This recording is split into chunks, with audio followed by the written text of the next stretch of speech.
Bonjour à toutes et à tous. On vit dans un monde avec une infinité de choix. Et la grande question, c'est comment trouver une direction claire? Aujourd'hui, on plonge dans une réponse très ancienne à ce dilemme très moderne, le concept du chemin droit dans le Coran, et on va voir à quel point il contraste avec notre époque. Commençons par cette question, une question que tout le monde se pose. Face à cette multitude d'options, de chemins, de vérités possibles, comment on fait pour s'orienter? La vie moderne, c'est vrai, ça ressemble souvent à un immense labyrinthe où on nous dit que chacun doit dessiner sa propre carte. Eh bien, face à ce labyrinthe, le Coran propose quelque chose de radicalement différent. L'idée n'est pas d'inventer son chemin, mais de trouver le chemin droit. Ce n'est pas une création personnelle, mais plutôt la réception d'une direction qui existe déjà. Ok, mais alors concrètement, c'est quoi ce chemin? En quoi il consiste?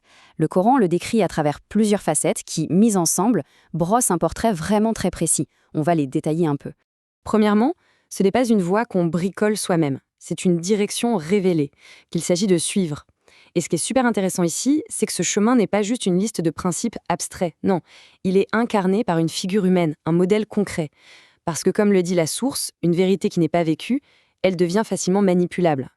Ensuite, ce chemin droit, il demande un recentrage total. L'orientation est vers Dieu et Dieu seul. Et ça implique de détrôner toutes nos idoles modernes, le culte de soi-même, le besoin constant d'approbation. Et attention, cette foi intérieure doit absolument se traduire en actes. Il ne peut pas y avoir de décalage entre la spiritualité et l'éthique. Un cœur qui se dit connecté mais qui agit injustement, eh bien, il n'est tout simplement pas sur le chemin. Et enfin, cette voie a une histoire et un but.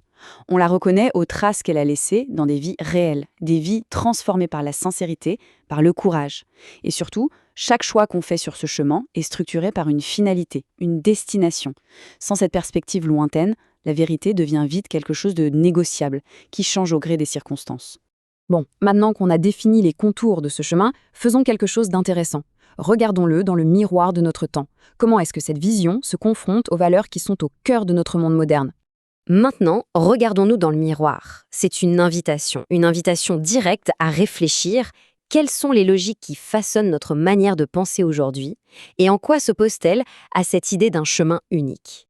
Le conflit fondamental, il est là en fait. Est-ce que la vérité est quelque chose qu'on reçoit avec humilité ou est-ce que c'est quelque chose que l'on construit soi-même de A à Z? Et voilà le premier point de friction, et pas des moindres, l'individualisme moderne, qui nous encourage à être l'architecte de notre propre spiritualité. Et face à ça, le concept de chemin droit qui dit non, il y a une voie qui préexiste, suis-la. C'est vraiment un choc frontal entre l'autonomie absolue et l'acceptation d'une guidance. Alors, pourquoi est-ce que l'idée de construire sa propre voie est si séduisante? La source suggère un mécanisme psychologique assez simple. Ça flatte l'ego. Ça permet d'éviter de se remettre en question. Au lieu d'être mesuré par la vérité, on devient soi-même la mesure de la vérité. Le deuxième grand conflit, c'est celui qui oppose le relativisme, l'idée que, à chacun sa vérité, toutes les opinions se valent, à la distinction coranique très nette entre une seule voie droite et plein de petits chemins qui mènent à la dispersion.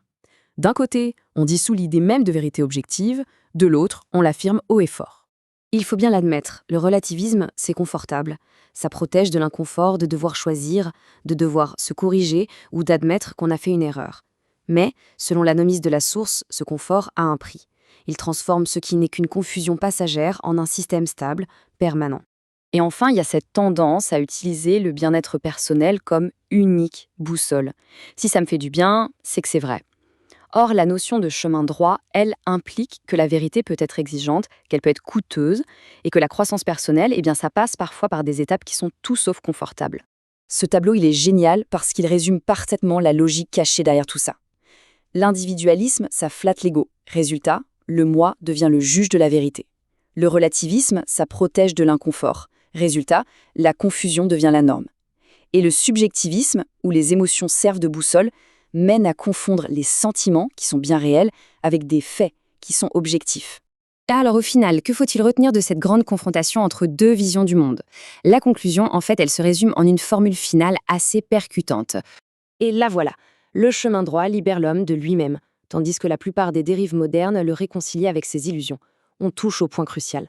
D'un côté, une voie qui propose une libération de ses propres limites, de son ego, et de l'autre, des chemins qui, sous prétexte de liberté, ne feraient que renforcer nos illusions en les rendant plus confortables. Et au fond, Toute cette analyse nous ramène à une question fondamentale qui résume tout le dilemme.